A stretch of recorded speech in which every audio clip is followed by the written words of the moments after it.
feel like your life is on a path that you can't seem to control?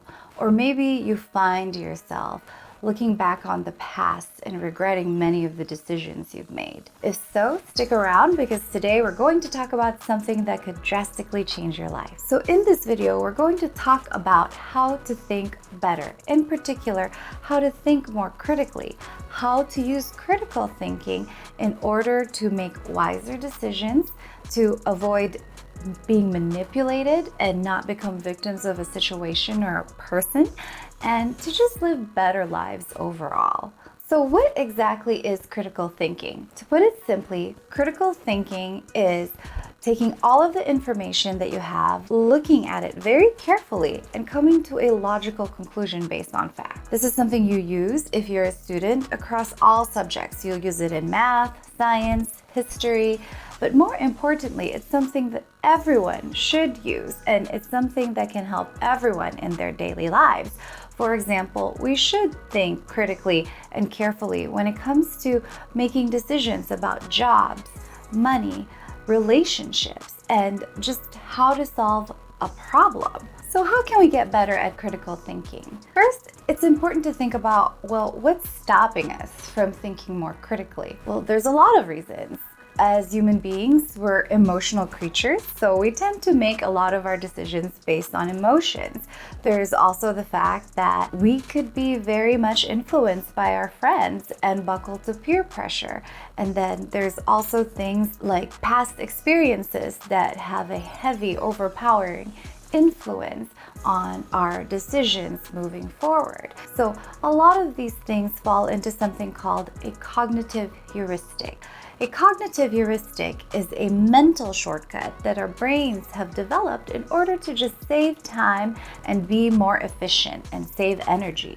And they're usually very good, very useful, right? But there are times, important times, when it comes to making big decisions in our lives where we need to just slow down and make sure that we're not being impacted by these mental shortcuts. One of these mental shortcuts you might be familiar with is the framing effect. This is where we make different decisions or act differently based on how we receive the same information. For example, if a doctor were to say to us, this medication has a 90% chance of saving your life, many of us would take the medication, no hesitation. But if they were to say, this medication has a 10% chance of not saving your life, well, we might hesitate a little bit and not jump to a decision right away. Another common example of a mental shortcut is the availability bias, where we just really rely heavily on information and depend on information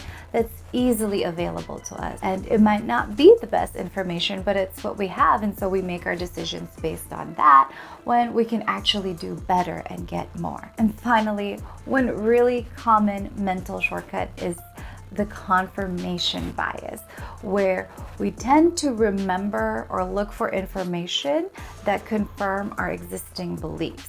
For example, if you believe a politician is dishonest, you're going to look for and remember the information that confirms that. But if you find or hear information that contradicts that, you might ignore it or just completely forget about it.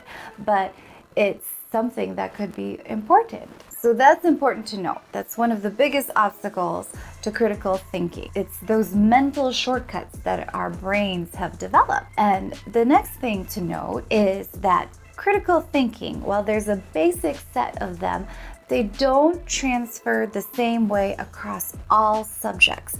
For example, the type of critical thinking that an architect needs to use for his job could be different from the type of critical thinking that a detective or a doctor will need to use. This is important because to get better at anything, we have to do deliberate practice. And yes, you can get better at critical thinking, right? But that practice in critical thinking might be different for you depending on the situation and what your particular situation is. But all of us can use these basic steps of critical thinking to get better at making good decisions in our lives. Okay, so how to get better? I think it'll be good if we break critical thinking down into the 4 major steps and just really look at how we can get better in each area. So the first step is gathering information, or just looking at the information that you already have. You want to just ask yourself questions like, do I have enough information? Do I need to look for more? Or where is this information coming from? Is it credible? Is it coming from different sources? Are you getting multiple perspectives, right? Is it balanced? By the way, if you're finding this video helpful, please give it a thumbs up so that other people can find it as well. The next step in critical thinking is analyzing, right? And there's even a whole broad category called analytical thinking because it is complex. But just for some basic steps, analyzing means you're taking the whole and you're breaking it down into its individual parts, okay? So to get better at this, you want to really look at something and look for patterns, look for differences, and see where things can break off. Maybe it's different steps that you're looking at, or different, a chain of events, right? And you want to make sure you're really separating individual pieces of information. Also, a big thing is you want to make sure you understand the words in the way that they are being used. Because sometimes a big disconnect is we see a word and we have a different meaning in our mind, but then it's being used differently. The next big step is evaluating. So once you've gathered information, you've broken things down into its individual parts, now you want to look at that, make a judgment. Is it good? Is it bad? Is it useful? That's basically what evaluating means. Some of the basic things you can look at when you're evaluating is you want to look for assumptions. Are there assumptions in this information? And you want to test them. Another really common thing that we run across when we have information is something called a false cause and effect. So when you're evaluating things, you really want to ask yourself, will this event or this thing really cause this, right? Or is it just likely? Is it going to happen 100% of the time, or just 10% of the time, but will have a really big impact?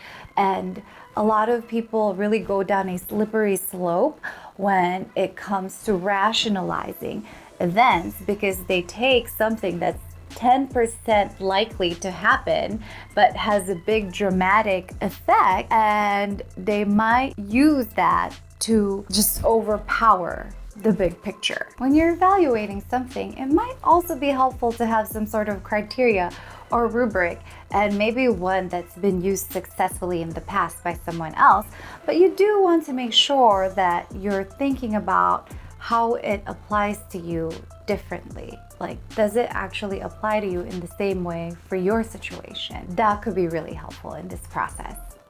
And finally, the last part is synthesizing information. And that just means you're taking everything together, the information, how you've broken it down, and how you've evaluated them, and you're just using it to come to a new understanding or a new conclusion, a decision moving forward, right? It might be looking at a new set of problems, or it might be deciding on a job, or figuring out what to do with the particular conflict in your relationship with someone. Critical thinking is just going to help us make logical decisions based on facts, and maybe it's good to use it to help us balance our emotional needs. What are your most helpful tips for thinking better? Share your comments down below and we'll be really grateful for your knowledge. Anyway, I hope this has been helpful. Thank you so much for watching. I'll see you all in the next one.